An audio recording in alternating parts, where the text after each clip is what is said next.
Hi guys, how's it going? So in the last video, we basically learned how to find out what you love and use ChatGPT to help answer and summarize a lot of the questions so that you can hone in on all the things that you love. And so we have sort of completed one of the quadrants here. Now we're going to focus on what you're good at. Now here is a list of 10 questions which I have sort of framed, which will aim to get you to list out every skill that you have, every experience that you've had in the past, and how we can leverage this. And once you've got this comprehensive list, then it'll be very easy to figure out, all right, this is what you're good at. Okay.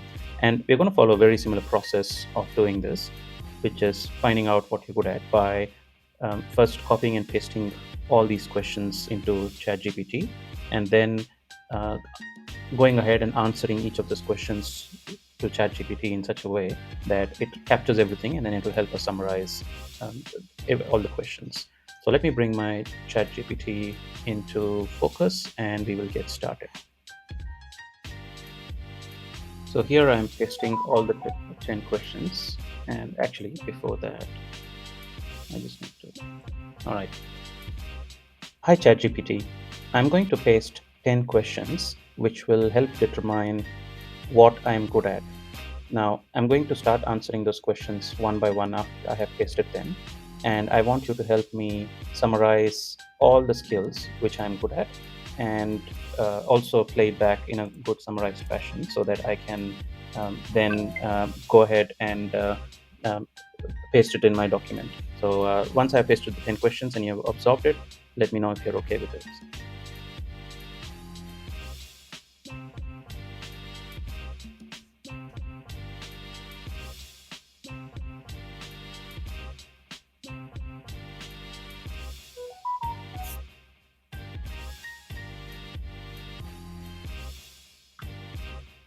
All right, now that's absolutely fine. So now I'm going to go ahead and answer the first question, which is reflect on my past roles, which is what are the key roles I have held in my career or my personal life, and what unique skills did each role help me develop? So I'm going to go ahead and answer this question, and I would like you to summarize and take record of everything that I'm saying. So I started my role as a fashion designer working in Sri Lanka, and my undergraduate degree is in fashion design, and I also have a bachelor's of business administration. So I use both these things in my fashion design role. It was basically working in a factory, managing the sample room, and helping the tailors and the pattern makers design all the new products. So there was a lot of skills that I needed to use around designing new product, engaging with the customers in finding out what they really needed, and then refining it, giving guidance. There was a leadership element to it where I was trying to give guidance to all this staff on how to craft the right product, and then liaise with the customer, engage with them, make sure that we have met every specification of theirs, and also they're excited about it. There's a level of emotional intelligence that was also involved in convincing them to take the product. My next role was based in China, where I was an international sourcing manager for a fashion company which was based in New Zealand. Now, this role involved a lot of travel. There was a lot of cultural adaptation that I had to do, especially with language, especially, and also leading on with the food and dealing with people and different mindsets. And the culture was one of the key aspects. Language was the main barrier for me, but once I picked up the language, which was pretty quickly, I realized that that actually made a big difference. And communicating, one of my key learnings in that role was communicate. I needed to communicate the way the message is likely to land, and not from my own space. I have to be in the other person's world to be able to communicate effectively. Anyways, the role involved extensive travel, finding new factories, establishing the quality parameters, good governance, good structure, leading a lot of people in making sure that the right product gets shipped. There was a lot of it was a high pressure role because invariably shipments would get delayed, and I would be at the mercy of my clients and buyers chasing me down for where the products are, and I had to ensure that the factories and the people working in the factories are open and honest with me in telling me where exactly what the status of every order is. That was my second role. Then I moved to New Zealand, and I was working to establish production and sourcing uh, establishments across China, India, and the Southeast Asia for New Zealand-based companies. So I work for companies which are big kidswear brands as well as women's and menswear brands, and I was looking at offshore, like sourcing, international sourcing of all their products.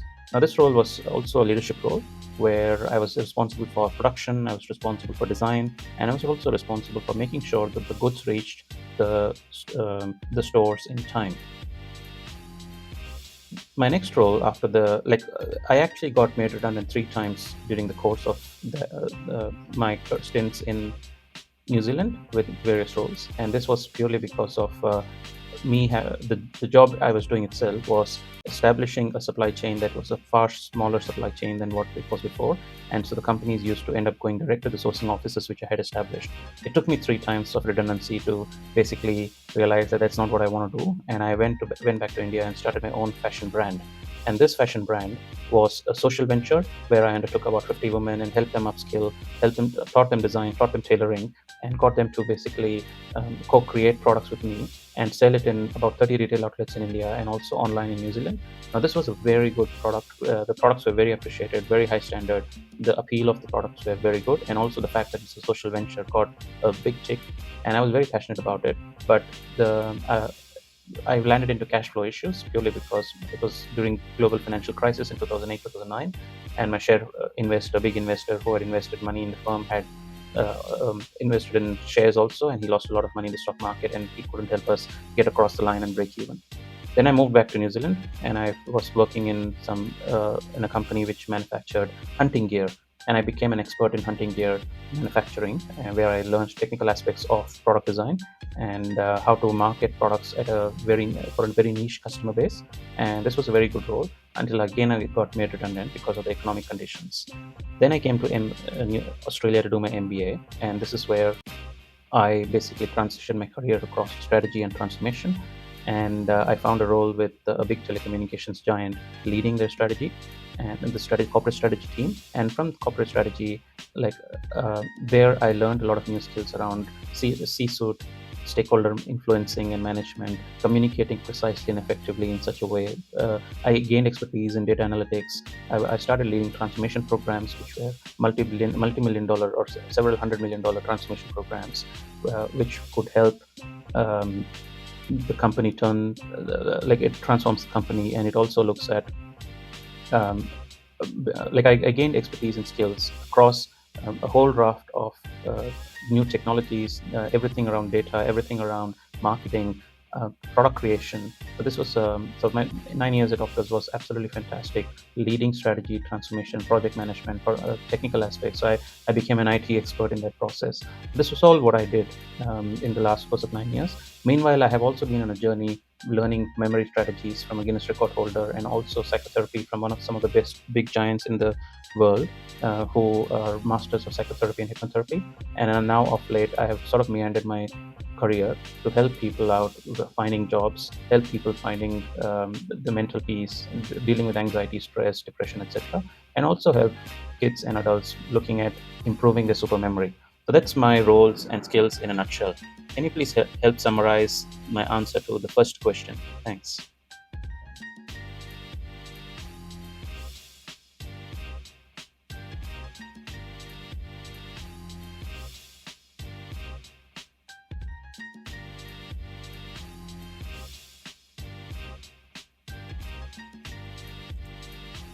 As you can see, folks, ChatGPT is doing a fantastic job of summarizing everything that I have uh, conveyed to it in the last few minutes. And I'm going to pause the video here. And if you guys can go and do the same thing, answering every question one by one, so that you have a comprehensive list, and then we can get ChatGPT to summarize everything finally in the end. So do one question, copy and paste the answer into your Word document or in your Google Docs, then go to the next question and do the same thing and keep repeating that until all the 10 questions have been answered. Sounds good? I'll catch you at the other end of the video where I have completed all the 10 questions and I'll show you how to summarize. Thanks. Hi guys, so I have gone ahead and recorded answers and asked ChatGPT to summarize all of the 10 questions. I actually ended up adding 11th question around education and certifications, and I basically played everything back to ChatGPT, which has summarized everything. Now, what, and as you can see now in the ChatGPT screen that I've basically got here, you can, it's basically recorded all the questions in and the answers to it here. Now what I'm going to do is I have also given a prompt here to classify all my skills and education in these categories: people management, leadership and interpersonal skills, business and commercial skills, technical skills, personal skills, and educational qualifications. So I'm going to just copy this prompt and paste it in chat GPT, which is here. So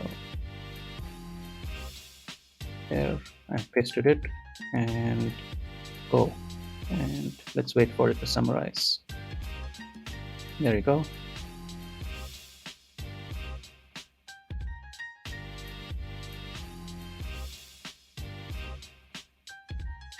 Now how cool is that?